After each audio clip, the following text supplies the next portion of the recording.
is here, but since Alex Karaban played his first tournament game in 2023, the Huskies are 17-1 in the NCAA tournament. They have won 2 national titles. Karaban's 17 wins are the most wins by any player in UConn tournament history, and he could become the first non-UCLA player to win 3 national championships. Tomorrow, that Final Four will begin from Indianapolis, which is where we find the head coach of the Arkansas Razorbacks. Maybe you know him. His name's John Calipari. Very familiar with Final Fours, having coached in 6 of them. Hi, Coach. Good to see you.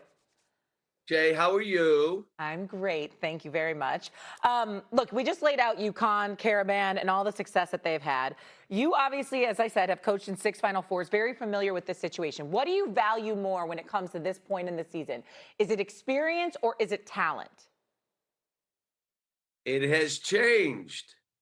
So normally I would say I'm taking talent every time. The problem is experience is now 25, 26-year-olds. So you probably need a mix of both.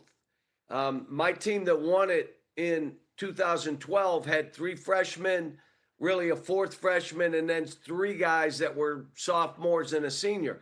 But back then they said you couldn't win with 3 freshmen. A couple years later, we had 5 freshmen start, and we got to the final game. I'm not sure that can happen now. You're going to have some of your best players being veterans that have been through this to know you got to treat it like it's the next game. You can't make it bigger than it is. Coach, how do you feel? First of all, it's good to see you. Thank you for being here. How do you feel about 25, 26-year-olds playing college ball? Why don't you tell us that? My issue right now is we got to worry about 17, 18, and 19-year-olds. We can't not give them scholarships because we're waiting on a 25, 26-year-old that can help us win more.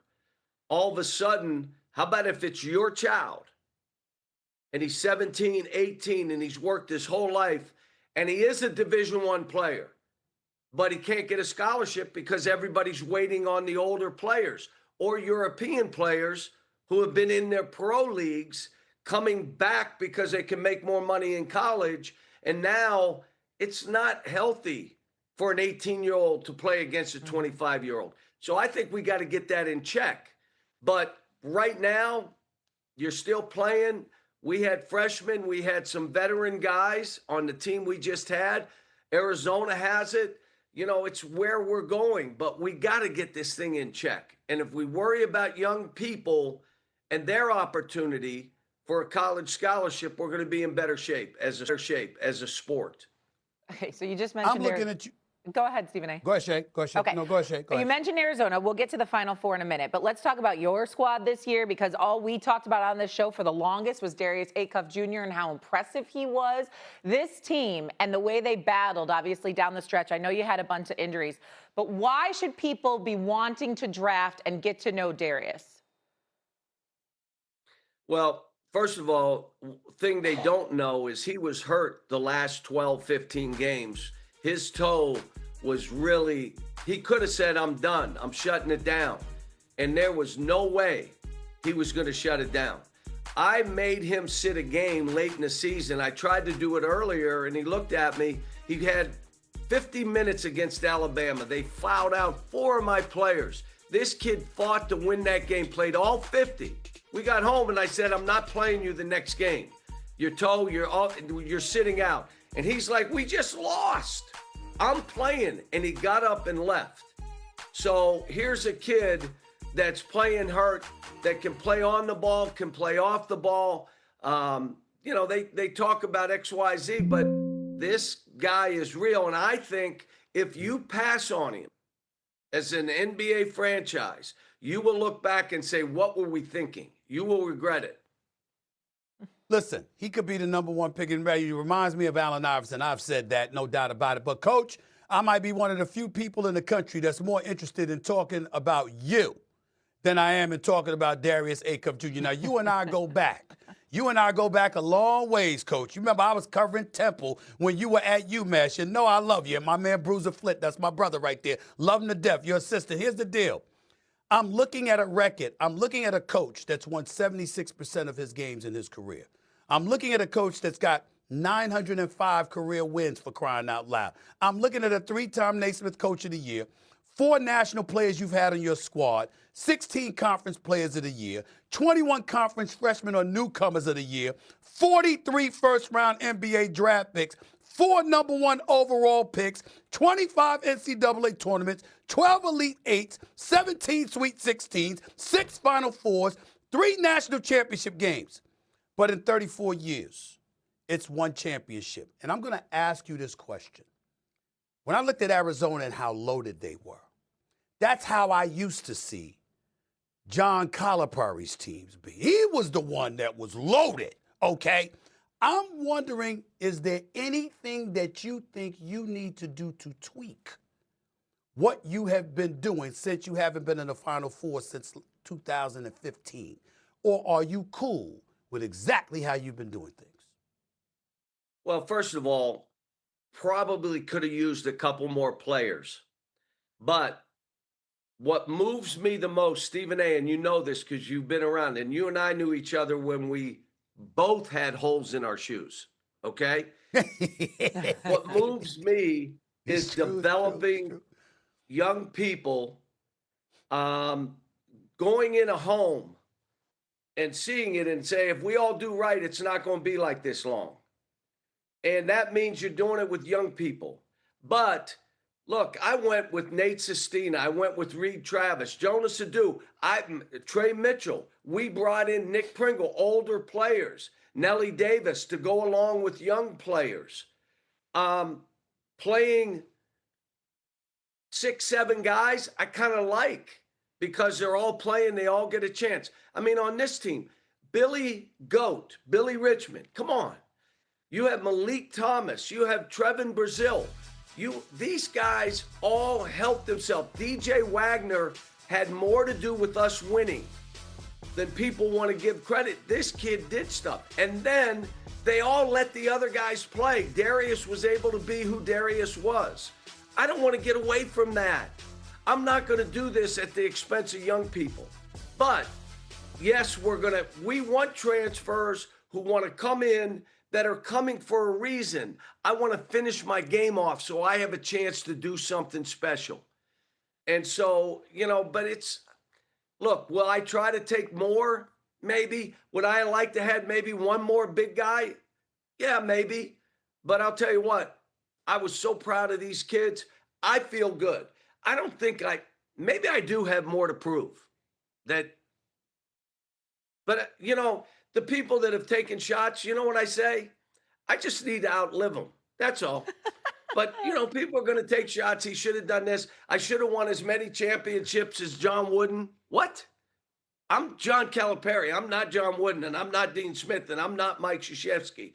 I know who I am. I'm from Moon Township, Pennsylvania. Played for Bill Sacco. I mean, I am who I am. And all I know is what moves me is seeing players get from point A to point B to point C and us being there with them. Listen, I try to tell them, you get to a Final Four, it's going to help your draft position by 5 or 6. You win the national title. When we won, we had the number 1 pick and the number 2 pick. Never happened in any other sport because we won the national title. So it does matter. Winning matters. And I know that. And I coach to win, but not at the expense of the kids. Okay, and that's a terrific answer. And this you kind of mentioned a little bit, I think, in terms of transfers and things like that. But you moving throughout the SEC, going from Kentucky to Arkansas, is the vantage point, I know you're a head coach, but it's remarkable how you picked up right where you left off. Is the vantage point different from Fayetteville? How has it changed for you?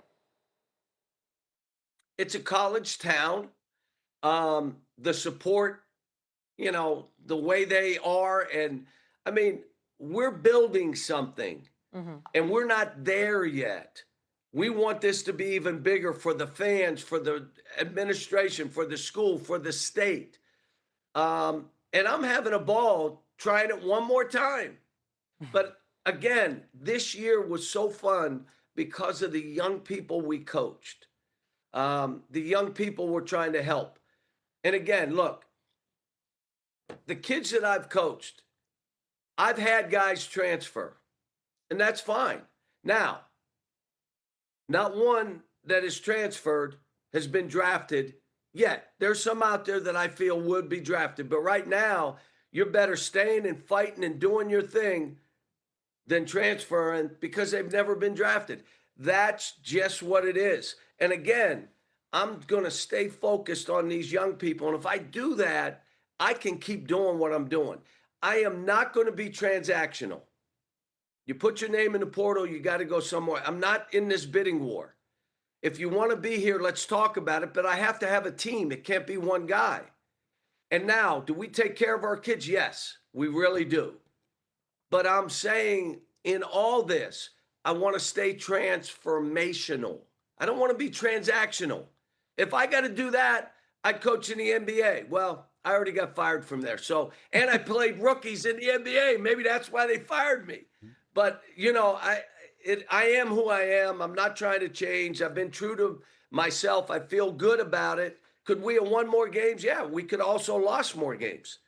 But you know what? I think what I've done right by the kids, and that's where I'm focused on. Coach, getting back to the Final Four, who do you think should be the favorites? Who do you think will be playing for the national title Monday night? Well, all I'll tell you is Danny, Brad, Dusty, and Tommy have done unbelievable jobs. Michigan and Arizona, in that one game, I remember that being us in Kentucky when I was at UMass. That was like 1 and 2 had to play in a semifinal. And then Kentucky went on to play Syracuse, I think they beat. But that game is going to be tough. But let me say this. Illinois is big and talented and can score with anybody. And right now, when you watch Danny, they asked me about him. I said, the reason, again, he's doing such a great job, his will is stronger than any staff member, any player. His will and his ability to get them to believe and have his intensity, he's done a fabulous job. I don't know who's going to win this thing, but I know all 4 teams deserve to be here. Hell of an out cue there, Coach. No player that is transferred has been drafted. Keep that one in your back pocket. That's a rally cry. I love it. Coach Cal, we appreciate it. Thank you for taking the time. Enjoy Indianapolis. See you, Coach.